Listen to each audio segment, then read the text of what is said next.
Hello friends, आज आम जाऊँ तालचेर ठारू 9 किलोमीटर दूर थिबा सरांग ग्राम रे ऐतिहासिक स्थान अनंत साई विष्णु को जो मूर्ति अच्छी से मंदिर को आम जाऊँ। तो देखंतु एठी अनंत साई 300 मीटर अच्छे ए भीतर को गलापर आप देखिए ब्राह्मणी नदी कूल जलपतन कमी पर अनंत साई रूप लोकलोचन को आसाला। तो आम आज जाऊँ फास्ट टाइम देखा सेठ केमती अच्छी आम पाखे आसलुँ। यहाँ हूँ पार्किंग। तो ब्राह्मणी नदी बहुत पानी अच्छी। तो कहुए कि यह नवम शताब्दी भूमिकर वंशर राजत्व समय यही प्रतिकृति खोदाई करा जायथिला।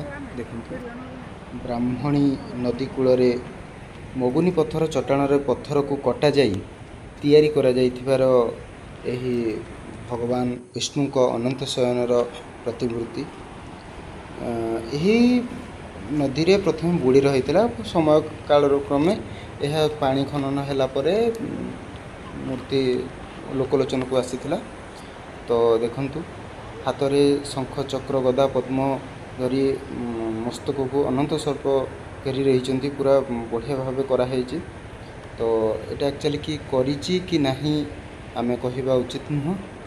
तो देखंतु यहाँ हूँ कि पुराना फोटो जोटा कि मु इंटरनेट रु आनी। ये पूरा विशाल प्रतिमूर्ति आपण माने देखंतु।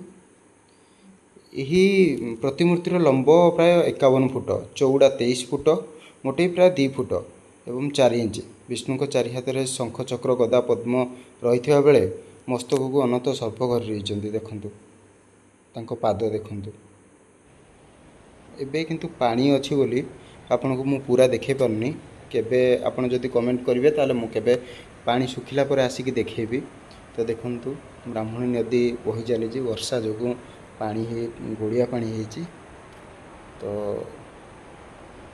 भगवान विष्णु ये प्रतिमूर्ति अच्छा। भगवान विष्णु ये शोचती आउ चरण को धोई बही जाऊँगी ब्राह्मणी नदी।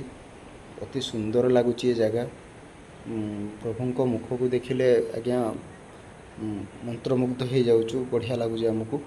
तो आपण मैंने जेबे भी आसुचंती तालचेर ठारू 9 किलोमीटर दूर रे पड़िबो सरांग ग्राम। ताठारू 1 किलोमीटर भितर 800-700 मीटर भितर पड़िबो अनंत शयन मंदिर। तो जेबे भी आसुचंती एठिकी निहाती आसंतु बुलिकी जिबे आपन को बहुत भल लागिबो। आम तालचेर रे एते ऐतिहासिक स्थल अच्छी देखिए आपन को बहुत खुशी लगे। कह जाए कि एटा बहुत 800 वर्ष तलर मंदिर। तो आपण मैंने आसिले देखिपारे एटा गाँ भीतर रास्ता। तो आज ये पुणी देखा आउ एक भिडियो। धन्यवाद।